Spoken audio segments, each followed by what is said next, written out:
Kembali di Kompas Petang, Saudara Ketua Umum Relawan Pro Jokowi atau Projo, Budi Aristiadi menjawab pertanyaan apakah dirinya memilih bergabung ke PSI atau Partai Gerindra. Budi mengatakan dirinya mengikuti perintah Presiden Prabowo. Budi menyatakan tegak lurus terhadap arah Presiden Prabowo. Ia bahkan mengaku siap jika diperintah Prabowo bergabung ke Gerindra. Di sisi lain, Projo belum banyak bicara soal kepastian bergabung dengan PSI. Budi menegaskan ikut arahan Prabowo. Indonesia Raya.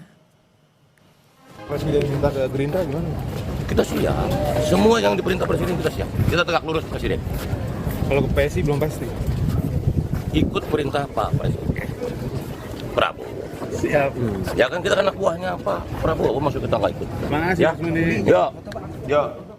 Kapus Penkum Kejaksaan Agung Anang Supriyatna menyebut Sylvester Matutina akan dipanggil Kejaksaan Negeri Jakarta Selatan terkait eksekusi vonis di tahun 2019.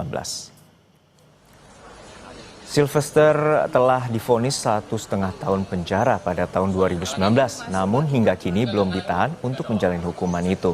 Vonis Sylvester terkait kasus fitnah terhadap Wakil Presiden ke-10 dan ke-12 Yusuf Kala. Sebelumnya, Kapus Penkum Kejaksaan Agung Anang Supriyatna menyebut kasus itu sudah ingkrah dan dapat segera ditahan. Namun kini Anang menyerahkan sepenuhnya kepada Kejaksaan Negeri Jakarta Selatan untuk pemanggilan Sylvester.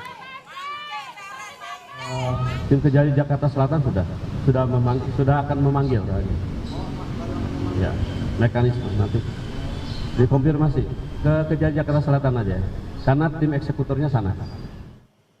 Sementara itu, Ketua Komisi Kejaksaan Republik Indonesia Pujiyono Nuwadi meminta eksekusi terhadap terpidana Sylvester Matutina yang telah diputus bersalah dalam kasus fitnah terhadap Wapres ke-10 dan ke-12 Yusuf Kala segera dilakukan Kejaksaan Agung.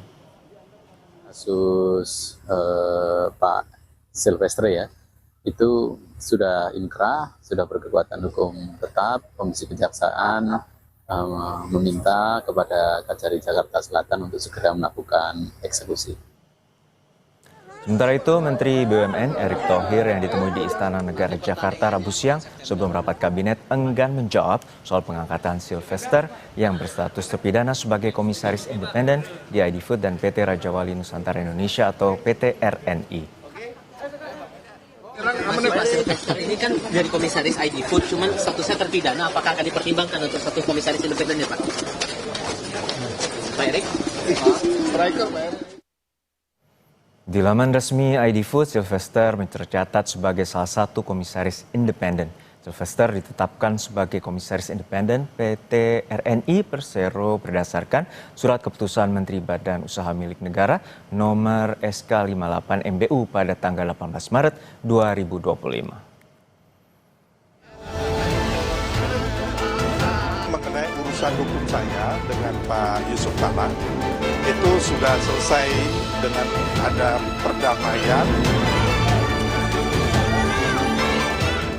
Kasus yang menjerat Ketua Umum Solidaritas Merah Putih, Sylvester Matutina dalam perkara fitnah terhadap Wakil Presiden ke-10 dan 12 RI, Yusuf Kala kembali mencuat.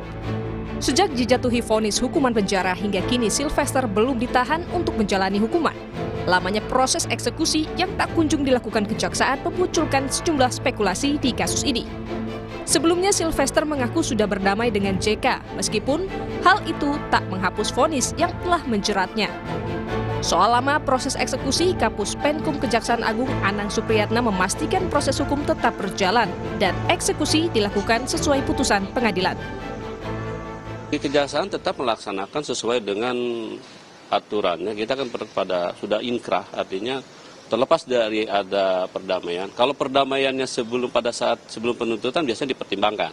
Tapi ini kan sudah selesai.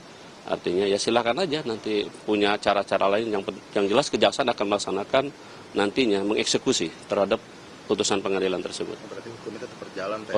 Hukum kita tetap berjalan secara. Sementara itu, dosen Fakultas Hukum Universitas Hasanuddin Makassar yang juga rekan Yusuf Kala, Hamid Awaludin mengaku heran mengapa Sylvester tak jua dieksekusi meski telah diputuskan bersalah oleh Mahkamah Agung. Hamid tak mau melempar dugaan lebih jauh soal lamanya eksekusi vonis terhadap Sylvester Matutina. Dia menghendaki bahwa putusan Mahkamah Agung itu harus dijalankan. Oke. Kan putusan hukum tertinggi dari lembaga hukum tertinggi. Saya sudah lupain kasus. Ini kan 6 tahun, 6 tahun yang lalu ini kasus. Sejak diputuskan loh ya. Menggelindingnya ini kasus kan 2017, 8 tahun yang lalu. Di proses pengadilan 2018. Dulu saya ada dugaan itu kenapa tidak dieksekusi waktu Pak Jokowi. Saya ada dugaan-dugaan. Kenapa tuh, Pak? Tapi dugaan-dugaan ini kan tidak bisa saya buktikan kan secara konkret. Dalam putusan MA nomor 287K PID 2019, Sylvester Matutina dinyatakan bersalah melakukan tindak pidana memfitnah sebagaimana diatur dan diancam dalam pasal 311 ayat 1 KUHP dan menjatuhkan pidana penjara selama 1 tahun 6 bulan. Putusan Mahkamah Agung dalam kasus penghinaan Wapres ke-10 dan 12 Yusuf Kala oleh relawan Jokowi Sylvester Matutina 6 tahun lalu yang belum juga dilaksanakan memunculkan spekulasi adanya intervensi politik. Komisi Kejaksaan dalam pernyataan terakhirnya meminta jaksa segera mengeksekusi putusan untuk Sylvester. Tim Liputan, Kompas TV. Sylvester Matutina 6 tahun tidak dieksekusi setelah diputus bersalah penghinaan Wapres ke-10 dan ke-12 Yusuf Kala. Apa yang menyebabkan hal ini bisa terjadi kita bahas bersama Sekretaris Komisi Kejaksaan Ibu Dahlena dan juga Ketua PBHI Mas Julius Ibrani. Selamat petang Ibu Dahlena dan Mas Julius. Semoga sehat-sehat selalu. Ya, selamat petang. Selamat petang. Saya ke Bu Dahlena terlebih dahulu. Bu Dahlena, ini salinan putusan MA sudah diputus sejak dari tahun 2019 lalu, 6 tahun tidak atau belum dieksekusi. Lalu apakah dari temuan Komjak ini ada persoalan yuridis atau apa yang terjadi? Ya, terima kasih Mas Juno. Pertama memang kalau dalam konteks ini basis kami bisa dua ya. Pertama, kami cek di data kami memang tidak ada laporan pengaduan soal ini. Gitu. Sehingga kami bisa saja kami tidak tahu soal ini apakah memang ada kendala-kendala yang kaitannya dengan persoalan ini. Kedua, ketika ini muncul di publik, ini menjadi input bagi kami untuk memastikan apa sebetulnya yang menjadi hambatan sehingga tidak dilaksanakan eksekusi. Dan posisi kami tentu kami mendorong ini agar dilaksanakan. Seperti itu, Mas. Tapi detailnya apa menjadi hambatan dan seterusnya, termasuk juga kenapa persoalan ini sekian lama dianggapnya tadi itu ya, bisa mungkin langsung ke Kejaksaan Agung ataupun Kejaksaan Negeri Jakarta Selatan. Tentu konkretnya seperti apa pengawasan yang akan dilakukan karena ini spekulasinya meluas terkait ada dugaan intervensi politis. Ya, bagi kami tentu kami saat ini kami sedang tetap memonitor dan mendorong agar ini segera dilaksanakan begitu. Dan hasilnya tentu kami belum bisa menyampaikan karena masih dalam proses. Kita tetap berkoordinasi untuk memastikan ini terlaksana dengan baik. Oke, tidak ada persoalan yuridis, Mas Julius. Artinya ini ada tudingan atau dugaan unsur politis di sana. Seperti apa pandangan Anda terkait hal ini dan apa implikasinya? Ya, ini memang tidak bisa dipungkiri, Juno ya. Sepanjang kepemimpinan Presiden Joko Widodo dari mulai 2014 kemarin, memang politisasi hukum ini banyak sekali terjadi. Lawan-lawan politik dikriminalisasi gitu ya, dan juga proses-proses hukum yang begitu cepat terhadap lawan-lawan politik gitu. Nah ini tidak bisa dipungkiri. Bahkan ketika sudah berganti presiden menjadi Pak Prabowo pun penanganan kasus Tom Lembong dan segala macam. Jadi suasana ketegangan opini dengan publik bahwa hukum ini dipolitisasi itu tidak bisa dihindari. Itu yang pertama.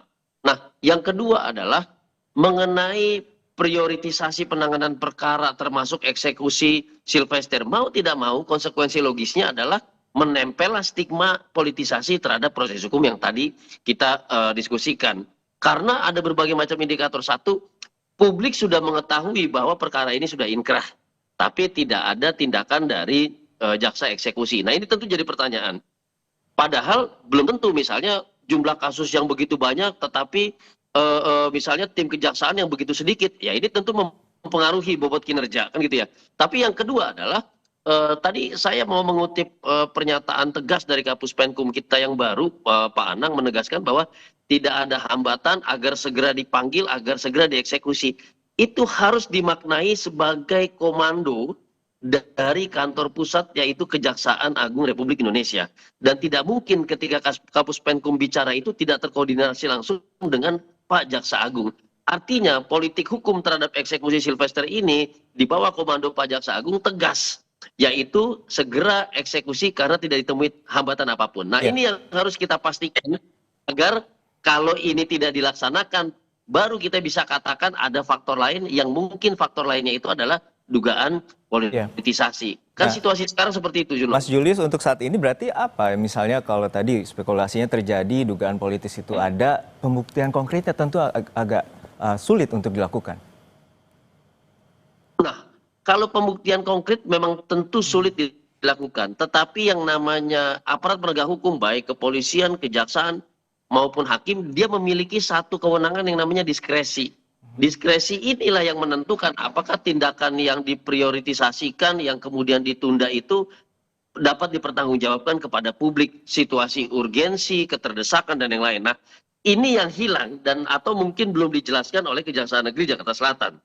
Nah, ini juga yang harus dibantu oleh Komisi Kejaksaan secara inisiatif untuk memberikan kejelasan kepada publik sebelum opini publik yang viral mendahului pernyataan resmi dari instansi kejaksaan. Dan di situ pula nanti akan menjadi satu kekisruhan di mata publik. Begitu, Juno. Ya, baik. Bu Dahliana, untuk saat ini seperti apa sebenarnya 6 tahun terakhir pengawasan dan juga terkait dengan prosedur eksekusi terkait dengan vonis terhadap Sylvester Matutina?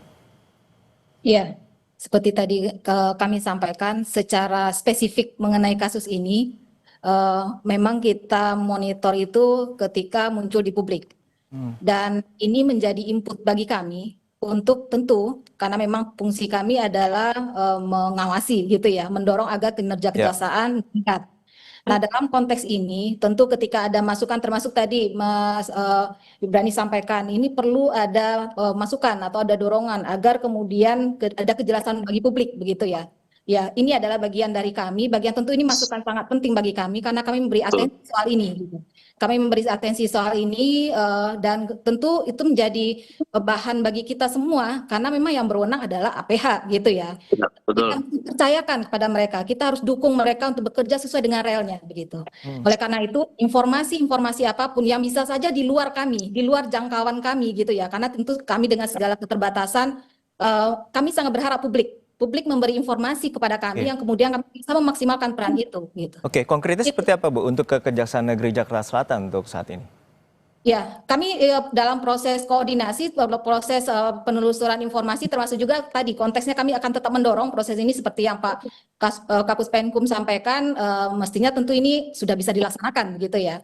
Nah, seperti tapi kesimpulan tentu kami belum sampai ke kesimpulan akhir seperti apa karena tentu ada proses di internal kami.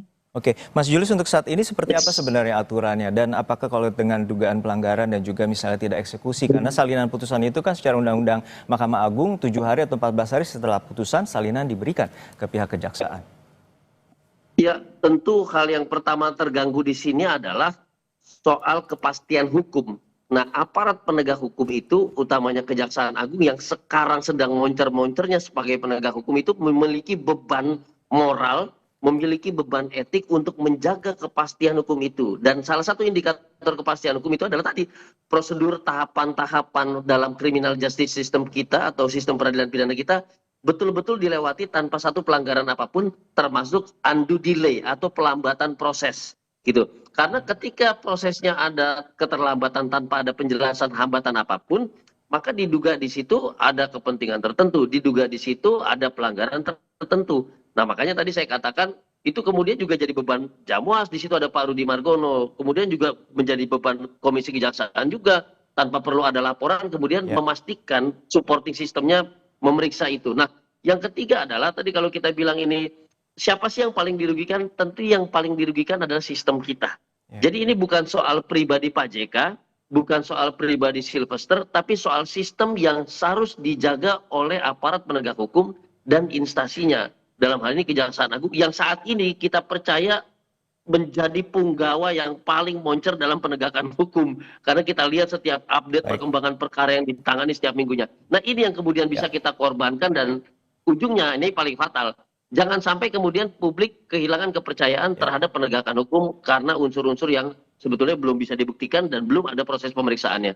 Artinya Begitu. Kejaksaan Agung harus menjaga marwahnya dan juga memberikan kepastian hukum kepada masyarakat dan juga tidak ada intervensi apapun terkait dengan politis. Terima kasih Mas Julius Ibrani, Ketua PBHI, dan juga Ibu Dahlena, Sekretaris Komisi Kejaksaan telah bergabung bersama kami di Kompas Petang.